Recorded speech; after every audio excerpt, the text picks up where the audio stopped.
So I guess like as a pro player especially, it's kind of hard to find that balance and like find what you think is right because people are always telling you how you should use your time, what you should do. You know, people are like, oh, if you go do other things besides like playing solo queue and focusing on League, you're not really going to be better. But what I'm finding is that what's most important is my mindset and doing things like yoga, doing things like going to the gym, doing things like rock climbing and singing and things like that kind of take my mind off of League so that the time I do spend is 2 times or 3 times as more effective. And I'm able to have like the right mindset for practice. I'm able to have the right mindset when I'm scrimming. And that's so much more valuable than putting in 2 or 3 extra solo queue games every night.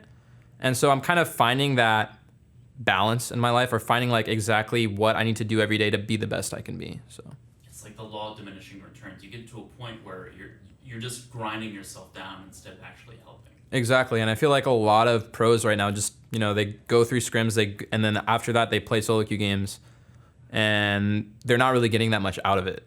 And there's other things you could be doing to help your mindset. You know, you could be reading a book, you could be like relaxing, you could be like exercising, you could be doing all these things instead of just going back and playing more League because all like your mindset is the most important thing to actually improve. And once you've played the game for so many years, those solo queue games aren't really going to make that much of a difference. You know, if your mechanics are terrible, you know, if you can't like flash W on Mao'kai, if you're flash W and creeps, then obviously you got to go play some solo queue games and work on that. But if you're not doing that, then those like single solo queue games don't make that big of a difference, I feel.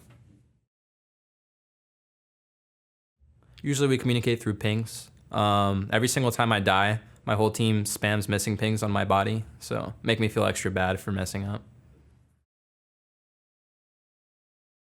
If you asked anybody right now who the best League of Legends player is, they'd probably tell you it's Faker. And so when I have a goal as bold as that, you know, to be better than Faker, a lot of people would laugh at me and be like, yeah, right, Darshan, there's no way you do that, not in a million years. But what I want to do is I want to work harder and smarter and spend more time than Faker, getting better at League, thinking about the game, practice, like honing my mindset, practicing my craft so that I can be the best. Because if I'm right here and he's all the way like up here, I need to be getting better faster than he is if I want to catch up to him.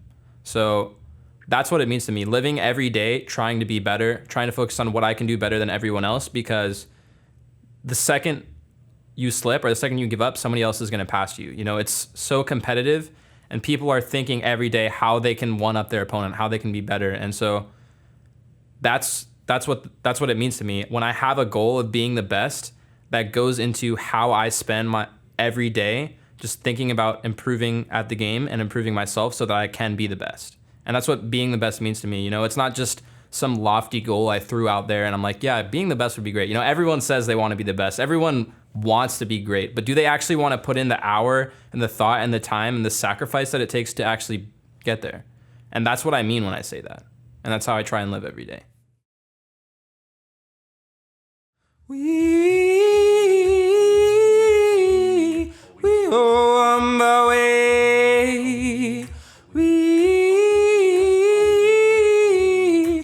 go on the way. In the jungle, the mighty jungle, the lion sleeps tonight. Ooh, in the jungle, the mighty jungle, the lion sleeps tonight. We go on the